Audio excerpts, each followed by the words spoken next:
ಒಂದು ಸಣ್ಣ ಹಳ್ಳಿಯಲ್ಲಿ ಲಕ್ಷ್ಮಿ ಎಂಬ ಸರಳ ಹುಡುಗಿ ವಾಸಿಸುತ್ತಿದ್ದಳು. ಅವಳ ಮನೆ ಚಿಕ್ಕದಾಗಿದ್ದರೂ ಹೃದಯ ದೊಡ್ಡದು. ಬೆಳಿಗ್ಗೆ ಬೇಗ ಎದ್ದು ತಾಯಿಗೆ ಮನೆಯ ಕೆಲಸದಲ್ಲಿ ಸಹಾಯ ಮಾಡುವುದು ಅವಳ ದಿನಚರಿ. ನಂತರ ಪುಸ್ತಕಗಳನ್ನು ಕೈಯಲ್ಲಿ ಹಿಡಿದು ಶಾಲೆಗೆ ಹೋಗುತ್ತಿದ್ದಳು. ಅವಳಿಗೆ ಹೆಚ್ಚು ಆಭರಣಗಳಿಲ್ಲ, ಆದರೆ ಕಣ್ಣಲ್ಲಿ ಕನಸುಗಳಿವೆ. ಶಾಲೆಯಲ್ಲಿ ಲಕ್ಷ್ಮಿ ಶಾಂತ ಸ್ವಭಾವದವಳು.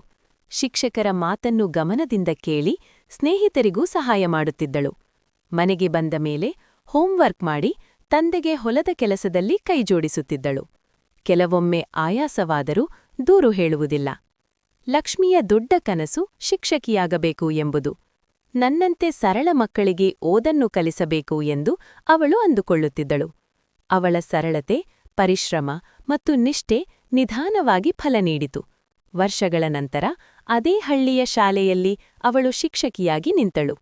ಅವಳ ಬದುಕು ಸರಳವಾದರೂ ಅದರಲ್ಲಿ ಅರ್ಥ ಮತ್ತು ಸಂತೋಷ ತುಂಬಿತ್ತು. ಧನ್ಯವಾದಗಳು.